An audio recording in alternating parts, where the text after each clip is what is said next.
What is up, Wolfpack? Victor here, bringing you another episode related to Samurai Jack. This is season 5, episode 2 today. Right now it's Sunday, considering how late it is, but it was Saturday, March 18th, 11 p.m. is when it premiered. I was watching the NCAA wrestling finals, so I was a little delayed, literally by like 25 minutes watching it. No big deal though, I mean, honestly. But season 5, episode 2, this immediately cranked things up big time from last week's episode. The 95% of the episode was dedicated to the threat of Jack versus those 7 sisters that I had mentioned in last week's episode. There was a quick few minutes of Aku. We saw him for a few minutes. He's talking. I don't know if it's just because it's been a long time since I've seen the show or what, but it sounded like his voice was different. I could be mistaken just because it's been a long time. Let me know down below, though, for confirmation of one or the other. But either way, so we were with him for a few minutes, and they did they did it in a very funny fashion. He just wakes up from slumber. People come in to worship him, to thank him for letting them live, and he does literally a a therapy session with himself. With him being like godly powerful the way he is. There's been old episodes where he's not cloned himself, but made duplicates of himself or done something. That's what he did though. But he did that and had whoever that copy of himself dressed as a therapist, had glasses on, had a notebook, looked all studious, and then there was him laying in a bed. It was just a quick comical moment for the episode, and then it goes into the portion of Jack and those 7 sisters. And yeah, shit got real.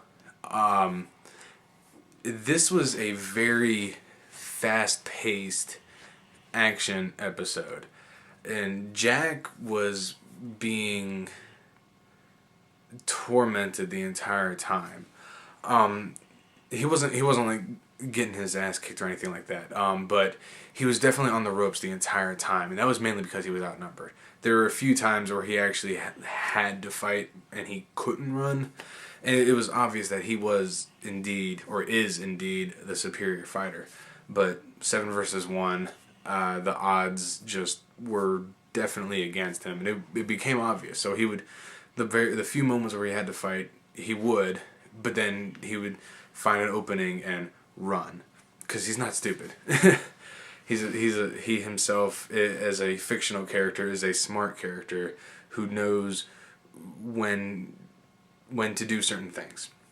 He knows when to fight. He knows when to run. He knows when to create space. All these things. His character is very strategic, and it was very interesting because I've seen several shows and movies where they'll have something happening, which is like the main focus, but then it would like cut into the thing that's you would think would be unrelated to it, but what's going on is similar to what the main thing is focused on. And in this case, Jack being outnumbered, this lone wolf per se, outnumbered, fighting this badass threat.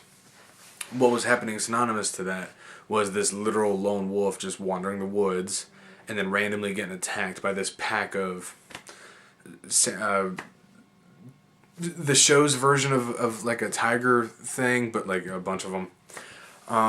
And it would edit back and forth between Jack's fight with those sisters and that fight. Jack's alone, is getting fucked up, but is kicking ass at the same time. And then it would cut to that wolf fitting that same description, getting fucked up, but then fucking up them. So it was one of those real symbolic things, like what will be done in certain shows and movies. And on a visual standpoint, the artistry of a show like this, it was pretty cool, I will admit. There was one segment that was really crazy, though, to me at least. It was one of the parts where Jack knew he had to run, so he ran. He hid, and the area that they were at was this giant opening filled with nothing but coffins, it looked like. And at the very center was this skeleton who, going off of the apparel, looked like a former ruler or something maybe. But that's all it was. It was that at the very center, and then literally hundreds of coffins. Jack was hiding inside one of them, and the only light source of the room were these hundreds of lightning bugs. And in typical cartoon fashion, their light was shown in a green tint. It was pretty cool. But the crazy thing, though, that I started off mentioning was the tone that went along with that entire segment. It was nothing but the Jack hiding in one of those coffins. He's cuddling a sword the entire time, just waiting for some form of an opportunity, whether positive or negative opportunity. But while he's hiding in a coffin, those sisters are just walking around the entire place. Nobody's saying anything. Jack is as still as possible. The only thing he's moving is his eyes, and that's just because he's watching this one lightning bug or firefly, depending on what you want to call it. He's just watching one move, and it's lighting up, and it's lighting him up, and so that just makes him cautious. But so that's happening. There's zero noise happening from any of those characters, but there's just this ominous music the whole time, and the entire time I was on my toes. I was on the edge of my seat, like I was just waiting for something to happen. And with it being a show as opposed to not just a show, but like a roughly 20-minute show, as opposed to an hour-long segment show or a movie, that rarely happens. It was very tense. But then Jack eventually gets caught. He has to fend off the sisters again, being completely outnumbered, and he does. He the entire episode, or that portion of the episode of him versus them, is just him being backed up on his heels the entire time because he's outnumbered. It's obvious throughout every conflict that there's a conflict, pause because they're hunting him down and he's hiding, conflict, so on and so forth. Every conflict that happens, it's obvious that if it was 1-on-1 or even 2-on-1, he'd be able to demolish them. But just for the fact that it's 7-on-1, that he is overwhelmed. He's able to fend them off decently easy, but it's only so much. So he has to run away again, though, at this part, and he does. He ends up getting into this struggle with literally one of them, though, and he ends up killing that one. And wow, it was pretty gruesome. He like I said, they're 7 sisters. They're legitimate women. He slits her throat.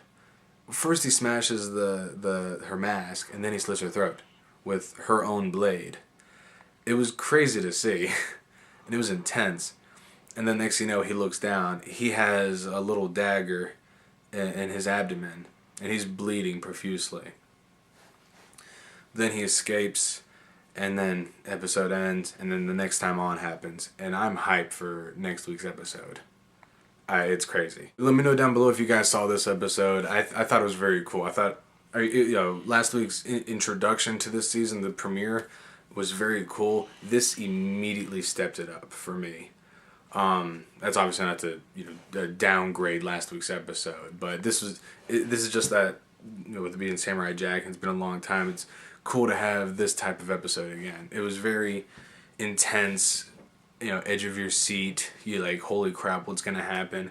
And there was a very sad tone simultaneous with it. It was, I don't know. This episode kind of got to me. Maybe I'm just weird. I don't know. But this was very cool. Let me know, again, if you watched it, and let me know your thoughts on the episode. Let me know what your thoughts are on this season so far if you've seen both episodes. Make sure to thumbs up the video. That'll help out a lot. Share it. Let your friends know. Let your family know. If you know people who are Samurai Jack fans, let them know about this in my previous video that I did on Samurai Jack. Subscribe to the channel if you're enjoying the content. I would enjoy having you stick around. There's plenty of room in my wolves den for you guys. Plenty of room. I'd love to have you guys. But until next thing I put up, you guys take it easy.